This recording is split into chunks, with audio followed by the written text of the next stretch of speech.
सभी को प्रणाम। हम पढ़ रहे हैं पुस्तक 5 प्राण 5 कोश 5 देवता, जन्म शताब्दी पुस्तक माला 31। आइए गुरु चरणों को हृदय में धारण करें, एक गायत्री मंत्र और कोशों की यात्रा को आगे बढ़ाएं। ओम भूर्भुवः स्वः तत्सवितुर्वरेण्यं भर्गो देवस्य धीमहि धियो यो नः प्रचोदयात्। पिछले स्वाध्याय में गुरुदेव ने हमें बताया था कि कोश क्या है, भंडार है, चक्र क्या है, भंडार है, एक तरह का शक्ति का ग्रह है, शक्ति का पूरा केंद्र है। और अगर ये शक्ति जागृत हो जाती है तो इंसान की जीवनी शक्ति बढ़ जाती है। उसके बाद गुरुदेव ने कोशों के बारे में छोटा छोटा इंट्रोडक्शन दिया था, बहुत बड़ा नहीं पर छोटा छोटा इंट्रोडक्शन दिया। तो पहला बताया अन्नमय कोश।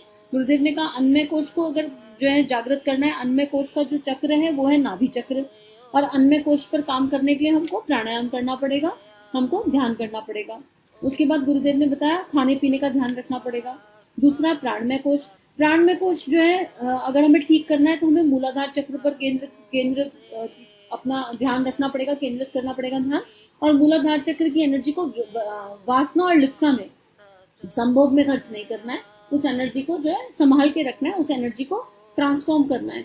तीसरा है मनोमय कोश। मनोमय कोश का जो स्थान बताया वो है आज्ञा चक्र, बिंदी का स्थान, जहाँ सारी रिद्धि सिद्धियां, जहाँ सब कुछ अवेलेबल है, रिद्धि सिद्धि अवेलेबल है, जहाँ पर अतीन्द्रिय क्षमताओं का विकास जहाँ से होता है।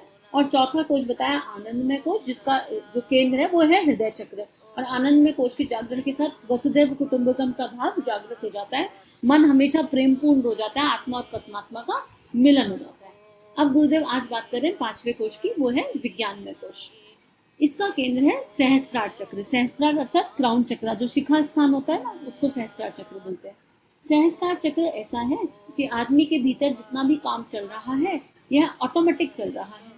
अनाज खाकर शरीर खून पैदा करता है, रस पैदा करता है, जिसके सहारे हमारे हाथ पैर काम करते हैं। पर असल में यह सारी शक्ति हमारे ब्रह्मरंध्र की है, जो हमारे मस्तिष्क के मध्य में एक छोटे से बिंदु के रूप में अवस्थित है। विवाह शादियों में आपने अनार छोड़ते हुए देखा होगा, उसे जलाने पर पेड़ जैसी आकृति की चिंगारियां फूटने लगती हैं, चारों ओर प्रकाश फैल जाता है। उसी प्रकार की गर्मी और प्रकाश स्फुलिंग हमारे सहस्त्रार स्थित ब्रह्मरंध्र से निकलती रहती है और सारे शरीर में फैल जाती है। कितना ब्यूटीफुल है विजुअलाइजेशन कि हमारे क्राउन चक्र से जैसे अनार से प्रकाश निकलता है, ऐसे ही हमारे क्राउन चक्र से हर टाइम एक ज्योति, एक प्रकाश निकलता रहता है, और जो हमारे पूरे शरीर में फैल जाता है। अब गुरुदेव लिख रहे हैं, बेटे हम अनाज के ऊपर नहीं, उस गर्मी के ऊपर जीवित हैं जिसे हम सहस्त्रार कहते हैं। तो और ये बात सच भी है। हम सोचते हैं कि हम खाएंगे नहीं तो हम मर जाएंगे, नहीं तो ऐसा नहीं है जी। छोटा बच्चा जब पैदा होता है तो उसे अन्न की आवश्यकता है, लेकिन एक पर्टिकुलर उम्र के बाद जब पूरा हाइट वेट हो गया, सारा बॉडी सिस्टम डेवलप हो गया, तो इंसान खाने से बढ़ता नहीं, फैलता है। ये बात तो हमेशा स्मरण रखने योग्य है कि हमको खुराक बहुत ज्यादा की आवश्यकता नहीं है। अगर हम उस अनंत स्रोत, उस सविता के स्रोत से जुड़ जाएं जिससे पूरी धरती बनी है, पूरा ब्रह्मांड बना है, तो कोई विटामिन मिनरल कम नहीं पड़ेगा। गुरुदेव को कभी कुछ कम पड़ा क्या? गुरुदेव का एक्सीडेंट हुआ जब, भला एक्सीडेंट मतलब जब गुरुदेव का एक्सरे हुआ, जब बहुत सारे चाकू मार दिए गए थे उनको एक एज में, तो उनका जब एक्सरे हुआ तो डॉक्टर हैरान रह गया कि ये हड्डी 80 साल के इंसान की नहीं लगती, 70 साल के इंसान की नहीं लगती, ऐसा लगता है कि 18 साल के किसी युवक की हड्डियां हैं। तो ऐसे ही बहुत सारे साधु सन्यासी सिद्ध मिल जाएंगे जो खाना पीना नहीं खाते। तो ये तो निश्चित है कि हमारा जीवन अन्न पर नहीं टिका। हम अपनी सोच बदल लेंगे तो फिर थोड़ा आसान हो जाएगा। अब हमारे सहस्त्रार चक्र में से हजारों चिंगारियां निकलती रहती हैं, जिन्हें हम विभिन्न नामों से पुकारते हैं। कभी हम उन्हें सांप कह देते हैं, कभी कुंडलिनी कह देते हैं। यह सांप नहीं, वरन यह हमारे शरीर का एक ऐसा कण है जो हमें बारूद की तरह उछालता है। सांप उसी का नाम है। सहस्त्रार कमल है क्या? यह एक कमल है जिसमें हजारों पंखुड़ियां हैं। मस्तिष्क एक तालाब है जिसमें यह कमल खिल रहा है। विजुअलाइज करते रहना आप इसको, कितना सुंदर विजुअलाइजेशन है। मस्तिष्क एक कमल है जिसमें यह कमल खिल रहा है। यह ऊपर से निकलता है, जिससे आदमी को तृप्ति, शांति, शारीरिक ताकत, मानसिक ताकत मिलती है। यह सूक्ष्म शरीर, कारण शरीर को विकसित करने का मौका देता है, अर्थात इमोशनल बॉडी और थॉट बॉडी पर को भी कंट्रोल करता है और फिजिकल बॉडी को भी स्वस्थ रखता है। यह है हमारे शरीर का 5वां भंडार है। इन 5 कोशों को जागृत करने की कला की हमने आपको प्रारंभिक जानकारी देते हैं। इसके लिए हम ध्यान कराते हैं तथा सायकाल को थोड़ी थोड़ी विद्या भी बतलाते हैं। प्राणायाम, मुद्रा, बंध सिखाते हैं। इन सब को आप पूरे मनोयोग से श्रद्धा पूर्वक ध्यान एवं भावना पूर्वक करने का प्रयास कीजिए। तो यकीन रखिए कि इस संस्था के संचालक जो एक बहुत बड़ी शक्ति है, वह आपको सिखलाएंगे। हम संचालक नहीं हैं और हम जिंदा भी नहीं रहेंगे। हम तो केवल इस संस्था के एक मेंबर हैं, व्यवस्थापक हैं। बैंक वाले रेलवे वालों को का कहीं से कहीं ट्रांसफर हो जाता है, परंतु रेलवे बोर्ड कायम रहता है। अब यहाँ गुरुदेव, दादा गुरुदेव और बाकी ऋषि सत्ताओं की ओर इशारा कर रहे हैं। गुरुदेव कह रहे हैं कि हम यहाँ पर दिखाई दे रहे हैं पर हम एग्जिस्ट नहीं करते यहाँ पर। हम तो केवल यहाँ के व्यवस्थापक हैं, संस्थापक हैं। अगर आप अपने अभ्यास ठीक से करते रहोगे, अगर आप श्रद्धा पूर्वक मन से ध्यान और भावना पूर्वक तरीके से प्राणायाम करते रहोगे, तो फिर वो जो ऊपर शक्ति बैठी है उसकी नजर आप पर है, दादा गुरुदेव की नजर आप पर है। वो आगे के लिए आपके लिए क्या व्यवस्था है वो आपको बता ही देंगे। तो आगे गुरुदेव लिख रहे हैं, यह ब्रह्मवर्चस्व के द्वारा यानी रेलवे बोर्ड द्वारा चलाया गया है। यह एक ऐसी योजना है जिसे समर्थ व्यक्ति द्वारा चलाया गया है, जो अपने को समर्थ बनाने के साथ बहुत बड़ा वजन लेकर दूसरों को समर्थ बनाने हेतु चल रहा है। यह ब्रह्मवर्चस्व का उद्देश्य, जिसमें 5 कोशों की उपासना एवं साधना का क्रम भी शामिल है। आज की बात समाप्त। ओम शांति। तो अब इसकी समरी है इस स्वाध्याय की पूरे प्रवचन की, पर पहले ये समझ लेते हैं कि गुरुदेव ने बेसिक स्टार्ट कहाँ से किया था इस किताब को, इस स्वाध्याय को। पंचकोश बताने से पहले गुरुदेव ने स्टार्ट वहां से किया था कि अगर आप में शक्ति है, साहस है, तो जो दबाव हम आपके ऊपर साधना का डालना चाहते हैं 1 महीने के लिए, उसको स्वीकार कर लो।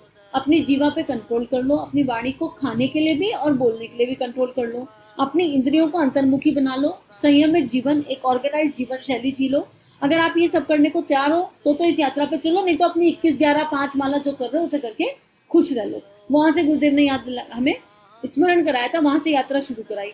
उसके बाद चेतन शक्ति के बारे में बताया था कि ये एक बहुत महान शक्ति है। अभी जो प्राप्त हो रहा है वो कुछ भी नहीं है, लेकिन जब चेतन शक्ति जागृत हो जाएगी और उसमें भाव संवेदनाएं जुड़ जाएंगी तो सूक्ष्म शरीर अपने आप जागृत हो जाएगा, यानी विचारों का ट्रांसफॉर्मेशन, भावनाओं का ट्रांसफॉर्मेशन हो जाएगा।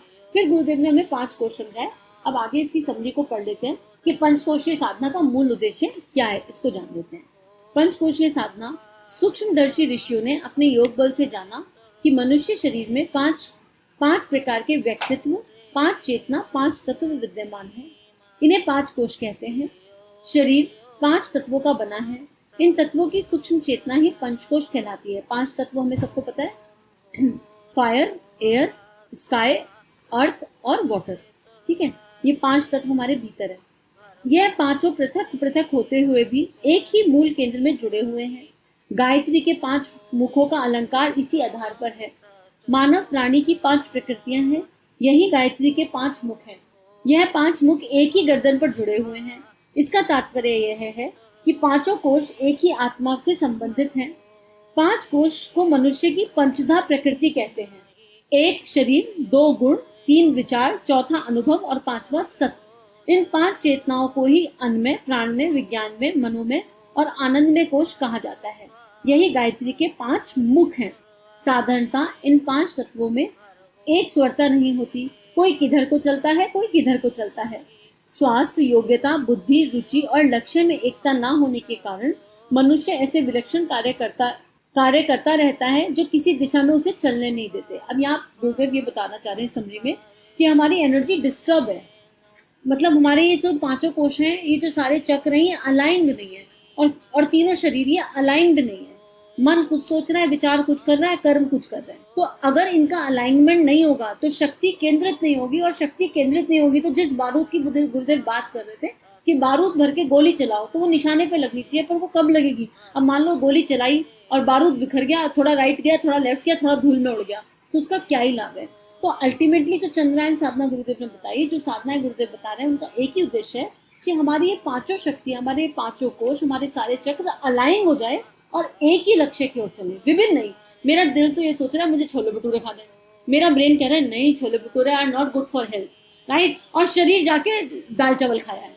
तो आप सोचो क्या हुआ, खाना लगा ही नहीं। मैंने एक बहुत लोअर एग्जाम्पल लिया है, लेकिन हम लोगों की ना इंद्रियां यही फंसी पड़ी अभी। हम लोगों की गाड़ी वासना से, लिप्सा से, खाने पीने से ऊपर ही नहीं उठती। तो यही समझना पड़ेगा। इसीलिए गुरुदेव ने कहा खाने पीने पे इतना क्या ही टाइम खर्च करते हो, एक चीज डिसाइड कर लो, उसको खाओ और जीवन जियो। क्या ढूंढते रहते हो, घंटे घंटे अपने इसी पे खर्च कर देते हो कि क्या खाएं और क्या बनाएं।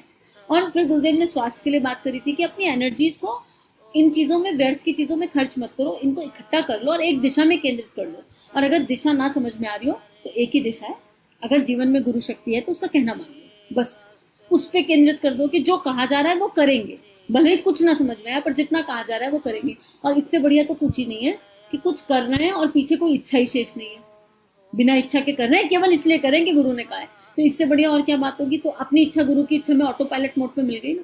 तो यही बात गुरुदेव यहाँ पर लिख रहे हैं। अध्यात्म विद्याओं के ज्ञाता ने इस पृथकता को विसंगति का नाम दिया और कहा कि एक ही स्थान पर सारी शक्ति को केंद्रित करना है। एक सूत्र से संबंधित करने के लिए पंचकोश का 5 मुखी गायत्री साधना का संविधान प्रस्तुत किया गया। उसकी दिनचर्या श्रमशीलता, विचारधारा, अभिरुचि एवं आकांक्षा एक ही लक्ष्य की ओर निर्धारित संलग्न रहनी चाहिए, तब उसकी पूर्णता है। तो पूर्णता किस चीज से है? दिनचर्या।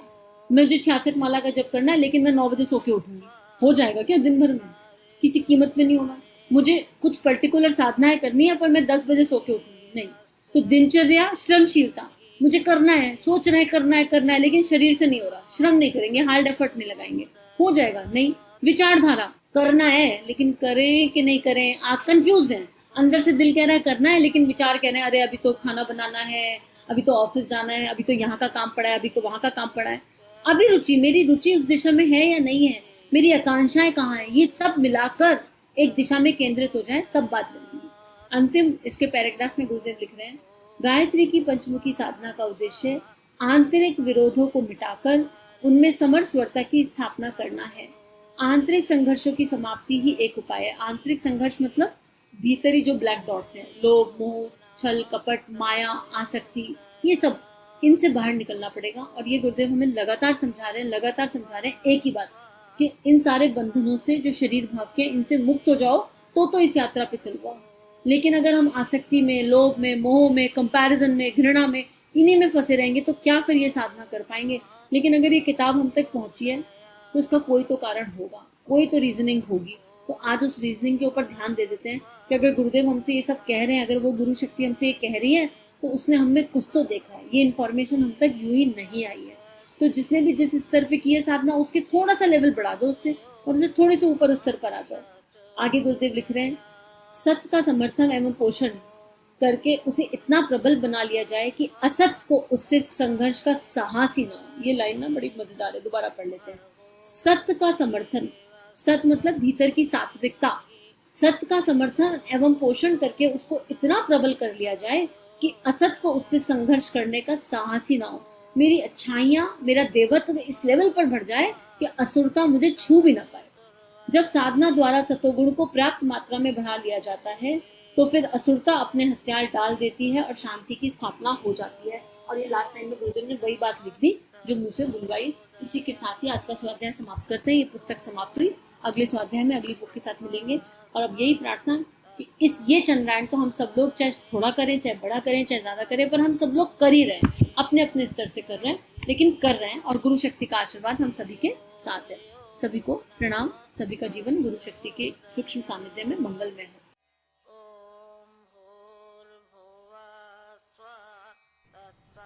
हमारे YouTube चैनल को सब्सक्राइब कीजिए और बेल आइकन पर क्लिक कीजिए ताकि आने वाली सभी वीडियो की नोटिफिकेशन आपको मिलती रहे। आप सभी को बहुत बहुत थैंक यू।